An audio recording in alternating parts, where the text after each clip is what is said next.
Hey, how's it going, guys? It's Zed for me, and today I'm going to show you how to retrofit LED taillights onto your Mark 7 Golf R.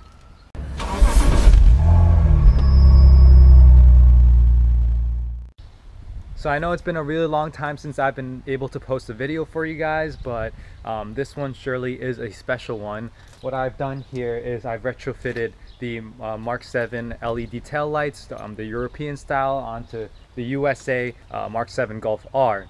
Now, as you guys know, one of my most popular videos is 5 things I dislike about the Golf R, and one of those things was actually the taillights not being the LEDs, which were standard in Europe. You guys know how much I've wanted to change these taillights since day one, so the fact that I've been able to do it now really makes me fall in love with the car again. I really like how the back end of the car looks now with the Oettinger rear spoiler, with the LED taillights, as well as the Rally Armor mud flaps. For the winter time, I think the back end of this car looks really great. Now, I am going to be switching back to the all-season tires, wearing those out before I actually get summer tires for the car. So when I do that, the Rally Armor mud flaps will be coming off because I really don't see a need for them in the summertime.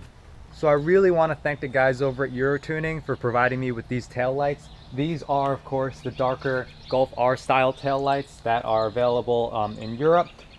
These taillights here are actually Depot branded. They are not OEM. However, they look exactly like OEM and they function exactly like OEM as well for a fraction of the price. One of the things that I was considering when looking into taillights was whether or not I wanted to go with these darker style LED taillights or the lighter ones which come on the GTI or the Golf in Europe. I originally thought that I wanted the cherry red ones, which were the lighter color ones, the really red ones, but after these came in the mail, I really do dig the darker tinted look to these much more than I think I would just having it red. I actually think they look a lot better tinted, so if you're thinking about getting yourself a set, make sure you check out Eurotuning.com. They actually have both types available. They have the lighter one and this darker one. So one thing to consider is that with this particular style of taillight, the non-OEM ones, Eurotuning also provides the wiring harness. So what I'm going to do is show you how to install these taillights, what they look like before any sort of wiring harness is installed. Then I'm going to show you the second part, which is installing the wiring harness, which is actually the more involved part. And finally, I'm going to show you how you can code them to be able to use the amber turn signals, which look like this. One of the things you're going to want to consider is whether or not you want to go OEM route for these taillights. I personally think that there's no difference between these depot style, which are just replicas, versus the actual OEM ones. And what's great about these is that not only are they cheaper, but you also get the wiring harness that comes along with it. Whereas if you bought the OEM ones, you'd have to buy the wiring harness separately, and that will definitely drive up the price even more. I believe the OEM ones run around $800 or so, plus the wiring harness for a couple for $100 something. The price definitely adds up real quick. Whereas with these, they come as a whole set, and everything is good to go. The only thing you would need is probably like an OBD11 or VCDS in order to actually code for the amber tail lights. So this video is going to be broken down into 3 parts. If you want to skip to part 1, the first part is actually going to be installing the physical tail lights themselves. The part 2, if you want to skip to it, is going to be installing the tail light wiring harness. And then part 3 of this video is going to be actually coding the tail lights to use the amber turn signals. There will be a 4th part to this video and a separate video at a later date, which is actually going to be the sequentials. It's not actually sequentials like you would think, where each individual LED comes on in a sequential order. However, there is the effect that can come from this one turning on first and then this one being a little delayed, so that it looks like it's kind of spreading outward. The actual harness that you can buy in order to do that is quite expensive as well.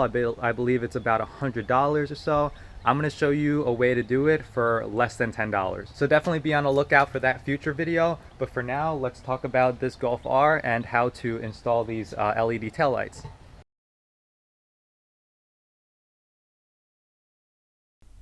The first step is to open up your trunk, and on the driver's side you'll see a piece of carpet that can be removed. If this has never been touched before, it may require a little bit of force. However, behind the carpet you'll find a screw which loosens by hand, and this is the only piece holding your taillight onto the body of the car. Before you take out the taillight, it's a good idea to disconnect it from the wiring harness. The connector is pretty simple to remove. All you have to do is push up on the red tab and you should be able to press in on the black part, which should allow you to take the connector off.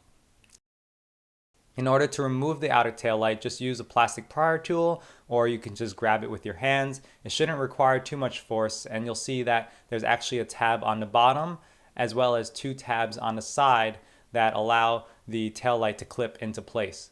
So take your new tail light, line these up, make sure that the bottom tab is actually in place, and you should be able to snap the entire tail light into place. Then go back into the trunk and attach the connector back into its place, as well as screw on the holder, and you should be set for the outer part of the tail light. For the inner tail light, you're going to open up your trunk and look for a plastic piece that covers the inner tail light. After you remove this piece, the connector works the same way as the outer tail light. So you're going to want to pull back on the red tab and then push in while pulling the connector out. There are 2 8mm nuts to remove. Then you should be able to push out this inner tail light.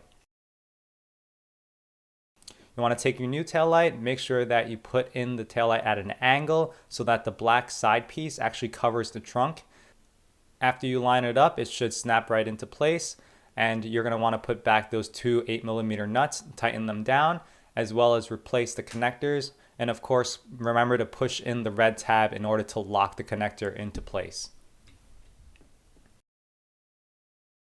The process is largely the same on both sides, so this is just a quick recap of what to do on the passenger side. One quick note that I noticed is that with my old taillights, I was able to use LED taillight bulbs for the reverse. However, for these new LED taillights, the actual bulb type is different. So with the older taillights, the bulbs just pulled in and out, whereas with these new ones, the bulbs actually have to be twisted in. So they are actually a different connector, and you won't be able to take your old LED reverse bulbs and put them onto your new LED taillights. So this is how your taillight is going to function with just the actual taillights themselves and no wiring harness installed. The main difference you'll see is that the inner taillights aren't utilized, as well as the amber turn signals. And some people who actually get the OEM taillights but don't get the wiring harness will have taillights that look like these. Again, Eurotuning provides the wiring harness with these taillights, so you won't have to worry about this. Now let's take a look at installing this wiring harness.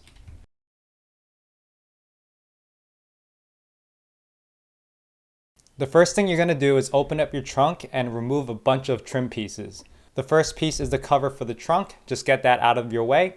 Then there's the 2 plastic covers for the inner tail lights. A couple more plastic pieces as you see here, which all come off with a little bit of prying.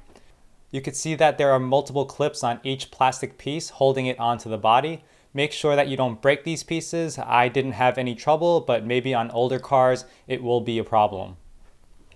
Now for the wiring harnesses themselves, the labeling is a bit funky, but luckily the connectors between the inner and outer taillights are different, so you shouldn't mix them up. This entire yellow contraption is what is called a snake. I didn't have one specifically used for cars, but this is usually used to snake wiring throughout a home. You want to take the single pin wire to the end of the snake, and if you do this properly, you will only have to snake the wire once through, and on your way back you can snake the opposing wire, which has to go to the outer tail light. There is a black rubber grommet. This step here is very, very important. You do not want to take this rubber grommet off. There are other guides online telling you to remove it a little bit in order to gain better access, but it's actually a pain to put this back into place, and many people have broken their grommets and as a result had to buy new ones. Fixing it was a pain, so just snake your wire through. You should be able to get it all the way through without actually removing the rubber grommet. So you can just continue to snake this wire through until you have it through the entire way from the outer tail light to the inner tail light. Now you can take your second wiring harness and take the single pin wire and connect that to the snake.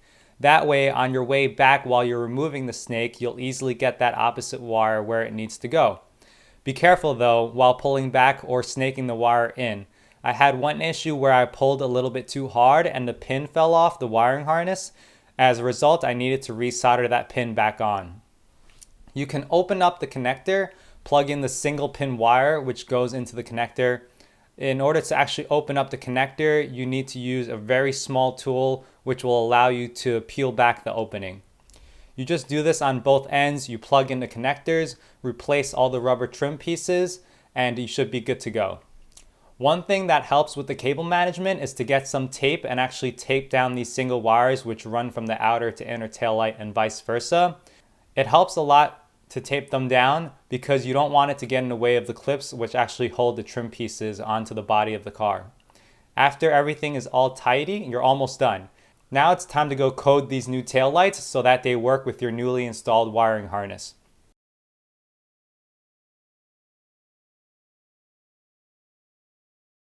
I'll be using OBD11 in order to code the taillights. Just take your OBD11, plug it into the OBD connector port. If you need help getting started with OBD11, there's a video on my channel which will guide you through using it for the first time. Connect using Bluetooth and look for the app called DAP LED Taillight Adapter Harness Coding. Switch it to LED and press check. It'll take a second and also 100 credits, but that's all you have to do in order to get your taillights working. Sorry for the dirty car, but you can see that the amber taillights as well as the inner taillights are all functioning properly. That's it for the install. If you guys have any questions, feel free to leave it below. Please consider subscribing if you liked this video. I'm Zed for me, and I'll see you guys in the next one.